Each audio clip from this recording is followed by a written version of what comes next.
نحمده ونصلي على رسول الكريم اما بعد. شیخ العرب العجم عارف باللہ مجدد زمانہ حضرت مولانا شاہ حکیم محمد اختر صاحب رحمۃ اللہ علیہ کی کتاب علامات ربانی میں سے پڑھ کر سنایا جا رہا ہے. کل سے یہ مضامین اس میں شروع ہوئے ہیں.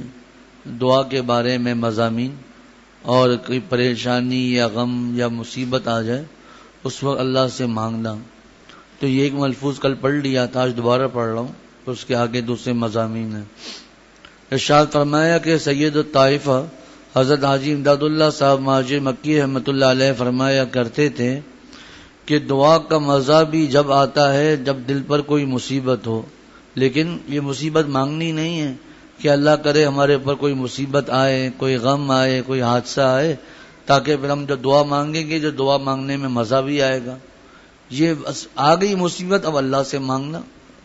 تو فرمایا دعا کا مزہ بھی جب آتا ہے جب دل پر کوئی مصیبت ہو، اسباب کے پردے جل چکے ہوں اور تدبیر کے ناخن گھس چکے ہوں.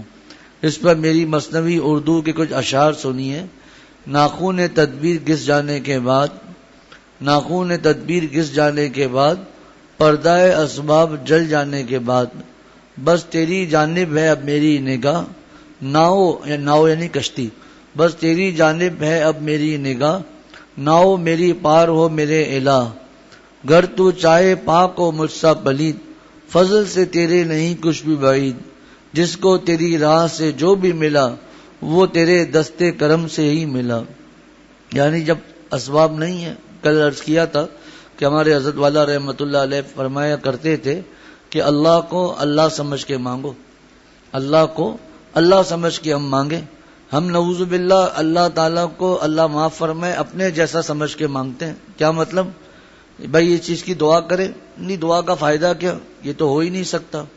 اب ہم اپنے آپ کو دیکھتے ہیں کہ چونکہ ہمارے نزدیک یہ چیز ممکن نہیں یا یہ چیز ہمارے سے ہونا مشکل ہے، تو اب نعوذ باللہ اللہ معاف فرمائے، اللہ بھی نہیں کر سکتے. اللہ معاف فرمائے، کتنا بڑا خطرناک معاملہ ہے. اللہ کو اللہ سمجھ کے جب مانگیں گے تو وہ کیا ہے کہ اللہ تعالیٰ کی قدرت ہے، اللہ تعالیٰ کی واسع ہیں، اللہ تعالیٰ علیم ہیں. وَلِلَّهِ خَزَائِنُ السَّمَاوَاتِ وَالْأَرْضِ کہ آسمان و زمین کے تمام خزانے اللہ کے پاس ہیں. تو جتنی اللہ تعالیٰ کی قدرت ہے نا، وہ قدرت کا ایک ذرہ نمونہ ہمارے سامنے ہو، جو اپنے قرآن میں پڑھا، جو حدیث میں پڑھا، بیانات میں سنا، جو بھی اللہ تعالیٰ کے معاملات سب ہمیں پتہ ہیں. تو اس کا ایک ذرہ ادراک کر کے کہ اتنی بڑی طاقت والے اللہ ہیں، اب اللہ تعالیٰ سے مانگنا شروع کریں گے. یہ ہے اللہ کو اللہ سمجھ کے مانگنا. اس کو یوں سمجھیں کسی پر قرضہ ہو گیا. اب یہ قرضہ ہے مثال 3-4 لاکھ 5 لاکھ قرضہ ہے.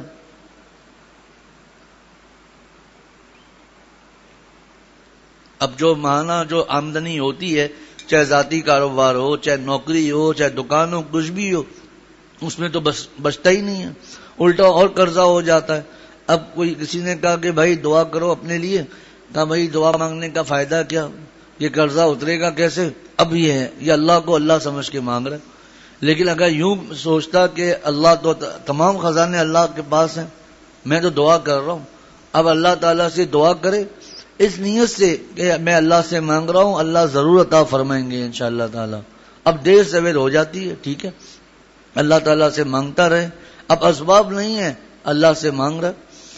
ارشاد فرمایا کہ حضرت حکیم الامت تھانوی رحمۃ اللہ علیہ فرماتے ہیں کہ جو شخص کسی پریشانی میں مبتلا ہو، خواہ بیماری ہو یا روزی کی کمی ہو، تجارت میں نقصان ہو رہا ہو یا کوئی دشمن پیچھے لگ گیا ہو، ہر پریشانی کا علاج، ہر قسم کے دکھ کا علاج یہ ہے کہ اللہ تعالیٰ سے رجوع کرے، اللہ تعالیٰ سے رجوع کرے، اللہ کے حوالے کر دو. اور جیسے حضرت مفتی محمد حسن امرتسری رحمۃ اللہ علیہ سے حکیم الامت رحمۃ اللہ علیہ نے فرمایا، بہت غور سے سنیے گا یہ مضمون، کہ مومن کا اعتقاد جب مقدر پر ہے تو اس سے مقدر ہونے کی کیا ضرورت ہے. مقدر یعنی جو تقدیر میں لکھا ہے اس پر ہمارا اعتقاد ہے، تو پھر تقدر کرنے کی کیا ضرورت ہے، پریشان ہونے کی کیا ضرورت ہے. فرمایا مومن کا اعتقاد جب مقدر پر ہے تو اس سے مقدر ہونے کی کیا ضرورت ہے، بس اللہ تعالیٰ کی تقدیر پر راضی رہے. اب ہمیں کیا پتا ہمارے لیے کیا لکھا ہوا ہے، آپ کو اور ہمیں پتا ہے نہیں پتا نا، اس لیے دعا ہے. بس اللہ تعالیٰ سے مانگتے رہے. ہمیں تو نہیں پتا کہ ہماری تقدیر میں کیا لکھا ہوا ہے، ہمارے لیے اللہ تعالیٰ کے پاس کیا لکھا ہوا ہے، کسی کو نہیں پتا۔ جب نہیں پتا تو پھر اللہ تعالیٰ سے مانگتے رہیں کہ اے اللہ ہمارا کام بنا دیجئے۔ اب مثال میں لکھا ہوا ہے کہ یہ مصیبت اس کو آ کر رہے گی، ٹھیک ہے، اب دل میں آتا ہے جب مصیبت آ کر رہے گی تو دعا کرنے کا فائدہ کیا؟ ہمارے شیخ عارف باللہ حضرت مولانا شاہ حکیم محمد اختر صاحب رحمۃ اللہ علیہ نے فرمایا کہ دعا کرنے کا فائدہ یہ ہے کہ اللہ تعالیٰ اس مصیبت کو مزیدار کر دیں گے، یا اس کو برداشت کرنے کا حوصلہ عطا فرمائیں گے، صبر کرنے کا حوصلہ اللہ تعالیٰ عطا فرمائیں گے۔ تو مفتی حسن صاحب رحمۃ اللہ علیہ جامعہ اشرفیہ لاہور کے بانی، انہوں نے اپنے کچھ حالات جب لکھے تو حکیم الامت تھانوی رحمۃ اللہ علیہ نے کیا لکھا کہ مومن کا اعتقاد جب مقدر پر ہے تو اسے مقدر ہونے کی کیا ضرورت ہے، جس کو ہمارے شیخ رحمۃ اللہ علیہ فرماتے تھے کہ لے کر کریں گے کیا اسے جس میں تیری رضا نہیں۔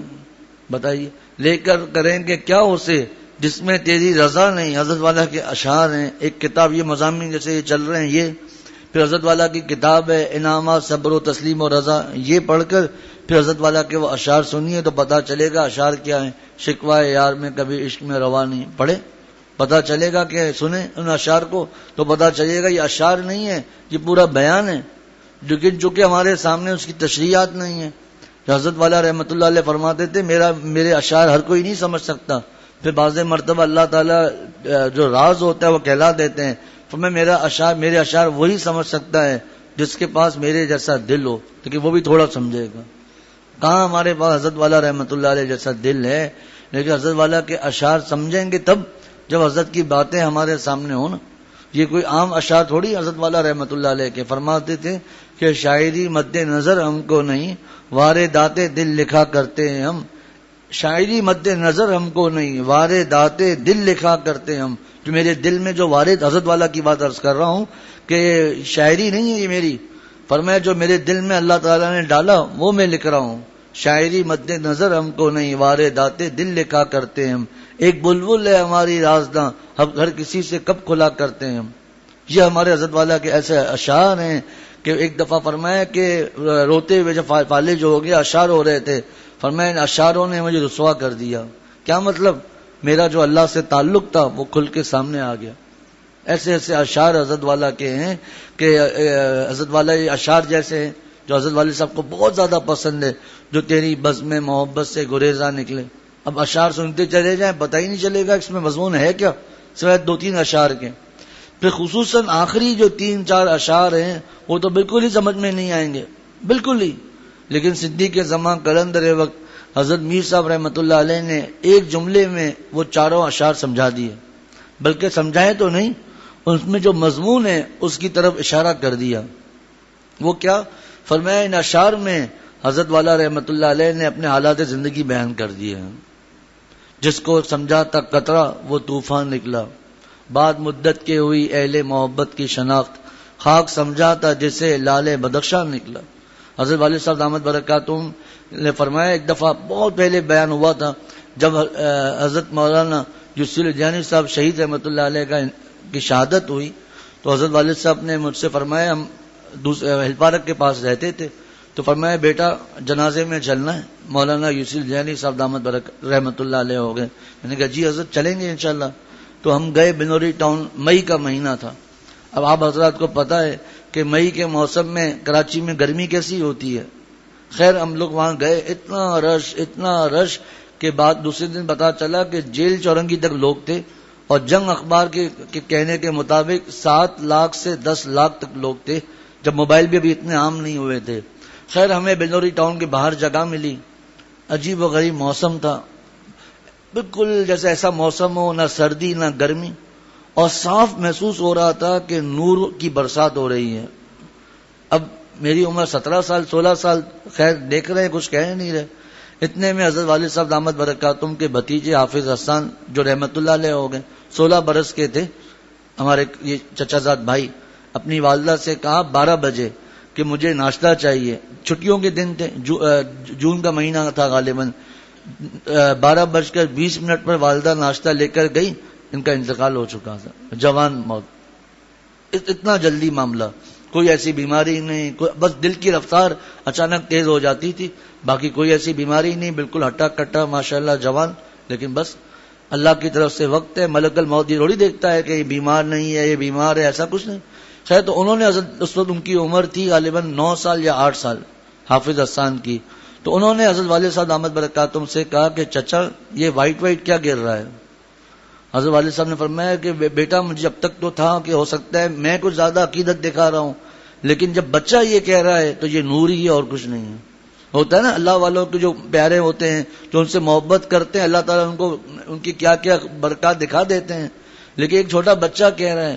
تو اس کے بعد جب حضرت والد صاحب دامت برکاتہم کا بیان ہوا 1-2 ہفتوں کے بعد، تو حضرت نے یہی شعر پڑھا، بعد مدت کے ہوئی اہل محبت کی شناخت، خاک سمجھا تھا جسے لال بدخشاں نکلا. اور میں ان بزرگوں کو حقیر سمجھتے ہیں، جس کو حضرت والا نے فرمایا جس کو سمجھا تھا قطرہ ہے وہی طوفان نکلا. یہ تمام اشعار جو آخری 3-4 اشعار ہیں صدیق زمان قلندر وقت حضرت میر صاحب رحمۃ اللہ علیہ نے ہمارے حضرت کے انتقال کے بعد جب بیت میر میں مجلس ہو رہی تھی اس میں فرمایا یہ حضرت والا کے حالات زندگی ہیں. کس سے؟ حضرت والا نہیں. ہم تو اپنے شیخ کی بھی بات کر رہے ہیں، وگرنہ تقریباً سب اللہ والوں کے ساتھ یہی معاملہ ہے کہ مزاج، خصوصاً جب وہ طالب علم ہیں یا بھی شہرت نہیں ہوئی، ان کو حقیر سمجھنا، ان کو بیکار سمجھنا، فضول سمجھنا، معاشرے کا ناسور سمجھنا کہ تم کرو گے کیا، یہ وہ فلاں فلاں فلاں. لیکن بعد مدت کے ہوئی اہل محبت کی شناخت، خاک سمجھا تھا جیسے لال بدخشاں نکلا. جس کو ہم نے مٹی سمجھا تھا، جس کو ہم نے قطرہ سمجھا تھا وہ طوفان نکلا، جس کو ہم نے مٹی سمجھا تھا وہ لال بدخشاں قیمتی ترین موتی ہوا. یہی ہے نا حقیر سمجھتے ہیں. ارے یہ مولانا میں ہے کیا، اس میں رکھا ہوا کیا ہے. ہمارے حضرت والا کا کتنا مذاق اڑایا جاتا تھا، کتنا مذاق اڑایا جاتا تھا. ترجمان اکابر شیخ الحدیث شاہ عبد المتین صاحب دامت برکاتہم حضرت والد صاحب سے بات فرما رہے تھے. حضرت نے 1-2 باتیں کی تو فرمایا ارے بھائی آپ میں تو ماشاءاللہ اتنا حوصلہ ہے، اتنا حوصلہ ہے، آپ تو اتنا برداشت کرتے ہیں، لگتا ہے کہ صدیق بن کر ہی رہیں گے. ماشاءاللہ ہم تو یہی نہیں گمان رکھیں گے ہے، لیکن جب شیخ فرما دے پھر تو بات ہی ختم ہو گئی نا. ماشاءاللہ کہا کہ اتنا زیادہ آپ برداشت کرتے ہیں. تو حضرت والد صاحب ہنسے فرمایا حضرت پتہ نہیں آپ کو کون بتاتا ہے، بس آپ دعا فرمائیں کہ اللہ تعالیٰ آپ کا غلام بنا دے، آپ کے قدموں میں رکھے، خاتمہ ایمان پر فرما دے اللہ تعالیٰ. بس یہی دعا ہے. 2-3 دفعہ فرمایا کہ بھائی آپ تو ماشاءاللہ اتنا صبر کرتے ہیں، اتنے آپ کے پاس حالات آتے ہیں.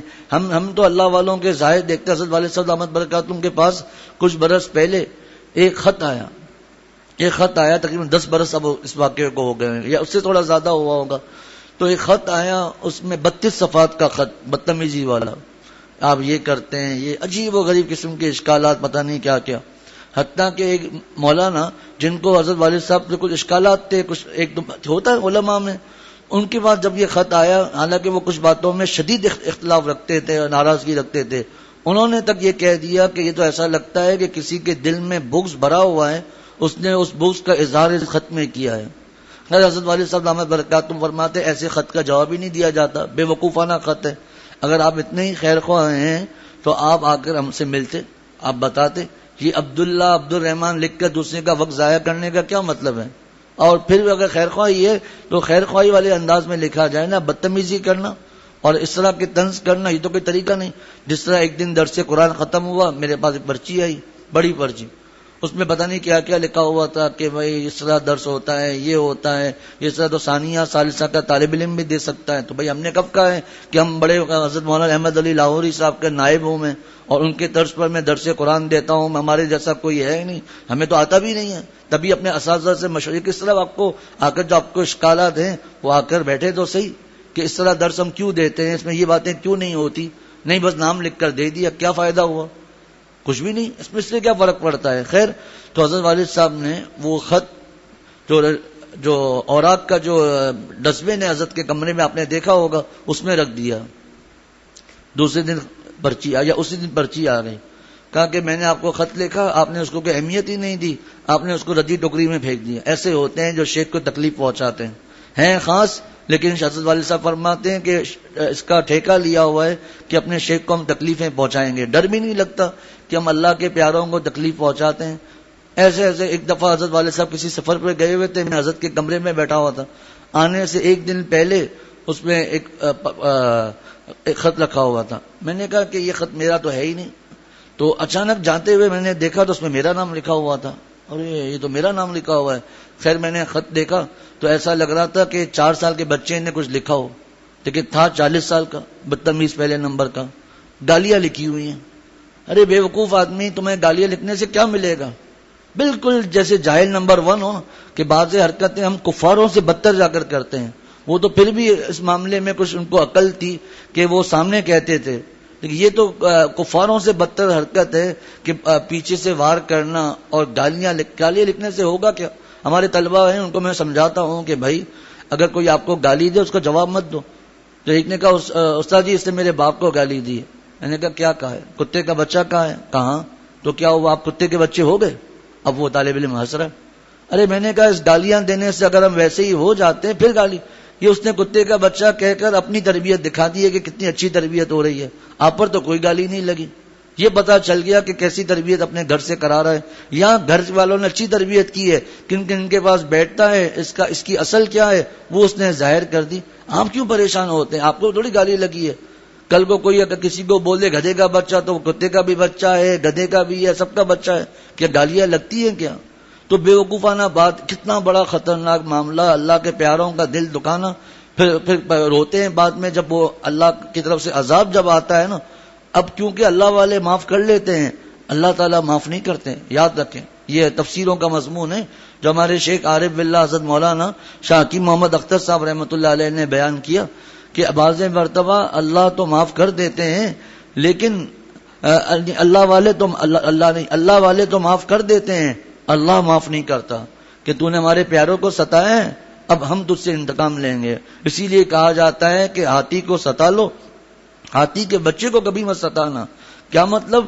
کہ اللہ کی شان میں اتنے گستاخیاں ہوتی ہیں، کیسے کیسے سود، رشوت، شراب، بے نمازی، روزہ نہ رکھنا، زکوٰۃ نہ دینا، سب اللہ تعالیٰ معاف کرتے رہتے ہیں، معاف، انتقام نہیں لیتے.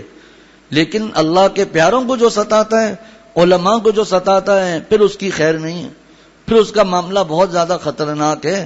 حتیٰ کہ علماء نے لکھا ہے کہ جو علماء کو ستاتا ہے، بزرگان دین کی خدمت کرنے والے عالم، مفتی، بزرگ وغیرہ جو بھی ہیں، جو ان کو ستاتا ہے نا، فرمایا کہ ان کی نسلوں سے اللہ تعالی علم کو اٹھوا دیتے ہیں. ان کی نسلوں میں کوئی عالم نہیں بن پاتا عام طور پر.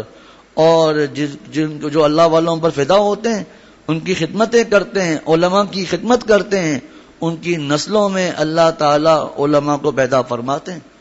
وہ حیران ہو جاتے ہیں کہ کہاں ہم ہیں، کہاں ہمارا خاندان تھا، یہ ہمارے خاندان میں یہ علماء وغیرہ سب کیسے ہو رہے ہیں؟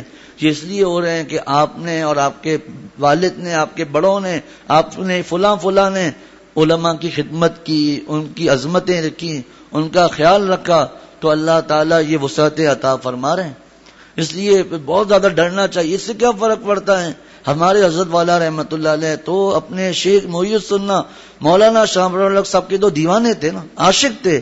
لیکن جب اپنے شیخ کو خط لکھتے تھے تو پڑھتے تھے، پھر یا سبوح یا قدوس یا غفور یا ودود پڑھتے تھے کہ اے اللہ میرے اس خط کی کسی تحریر سے میرے شیخ کو تکلیف نہ پہنچے، ان کا دل نہ دکھ جائے. ان حضرات کا تو یہ حال تھا. تو اب یہ گالیاں لکھ دینا، یہ بالکل جیسے آدمی کہے نا کافروں جیسا طریقہ ہے. اللہ معاف فرمائے کہ وہ بھی گالیاں دے کر خوش ہوتے تھے. آپ صلی اللہ علیہ وسلم کو، صحابہ کو، انبیاء کو گالیاں دے کر خوش ہوتے تھے. آج بھی وہی ہم مسلمان اپنے آپ کو دیندار کہلاتے ہیں، اور اگر کسی سے اختلاف ہو تو اختلاف میں ایسے آگے بڑھتے ہیں جیسے کہ پتہ نہیں کون سا مسئلہ ہو، کتنی بڑی جنگ ہونے والی ہے، کہ اپنے دل کا جتنا بغض ہوتا ہے وہ کاغذ پر اتار دیتے ہیں. ارے اختلاف کرنا بھی آتا ہے یا نہیں؟ یا جاہل ہو پڑھے لکھے، تمہیں اختلاف کرنا بھی نہیں آتا؟ کہ اگر اختلاف ہے، ہمارا کسی سے اختلاف ہے، وہ اختلاف وہ بات ہمیں پہنچانی ہے تو پہلے اس کو سلام کرے، ان کو دعائیں دیں، اور پھر ادب کے ساتھ لکھیں کہ بھائی وہ دین کا کام کر رہے ہیں، ٹھیک ہے ان سے غلطی ہو گئی. اگر میں یہ تو وہ طلبہ ہوتے تو میں ظاہر کرتا کہ کس سے غلطی نہیں ہوئی، جس کو ہم کہتے ہیں تسامح ہو گیا. کون سا امام ہے، کون سے ایسے بزرگ ہیں، کس سے غلطیاں نہیں ہوئی؟ تو کیا ان کی برائیاں کی جائیں گی؟ کیا ان کو برا بلا کہا جائے گا؟ ارے طریقہ سیکھیں کہ ہمارے، پھر وہ جب خط لکھے تو آدمی اللہ سے مانگے کہ اللہ مجھے معاف فرما دے. یہی خط مجھے اگر کوئی لکھے تو میرے دل میں کیا آئے گا؟ یہ اس انداز سے اب تو اختلاف ہے بالکل نقل کرنا چاہیے. اس میں کیا ہے, کسی بزرگ نے اپنے کتاب میں کچھ لکھا ہے, اس سے کچھ غلطی, انسان ہے, غلطی ہو جائے, نعوذ باللہ قرآن تو نہیں ہے کہ اس میں غلطی نہیں ہو سکتی, وہ بشر ہیں اور ان سے غلطی ہو سکتی ہے. ان کو خط لکھا, معافی مانگی, پھر آخر میں دوبارہ معافیا مانگ کر ہو گیا, بس اب کوئی حرج نہیں ہے. اب دل دکھنا پہ دل دکھے گا تو وہ اس کی تقویٰ کی اور اس کی فہم کی کمی ہے کہ اتنے اچھے انداز سے کسی نے لکھا ہے پھر بھی اس کا دل دکھ رہا ہے, پھر تو تکبر ہے. اللہ تعالیٰ ہمیں اس کی فکر عطا فرمائے کہ ہماری ذات سے علماء مفتی صاحبان اللہ والے تو دور کی بات ہے, ہماری ذات سے کسی گناہگار سے گناہگار مسلمان کو بھی تکلیف نہ پہنچے, ہماری ذات سے جانوروں کو بھی تکلیف نہ پہنچے. یہ ہے مسلمان کا طریقہ. اللہ تعالیٰ ہم سب کو اس کی فکر عطا فرمائے. خیر مضمون ہو گیا کہ مومن کا اعتقاد جب مقدر پر ہے تو اسے مقدر ہونے کی کیا ضرورت ہے, بس اللہ کی تقدیر پر راضی رہے. آگے طویل مضمون ہے, اس پر ایک واقعہ حضرت مولانا شاہ وسیع اللہ صاحب رحمۃ اللہ علیہ کا سنیے انشاءاللہ تعالیٰ کل. اللہ تعالیٰ ہم سب کو عمل کی توفیق عطا فرمائے. وآخر دعوانا ان الحمدللہ رب العالمین.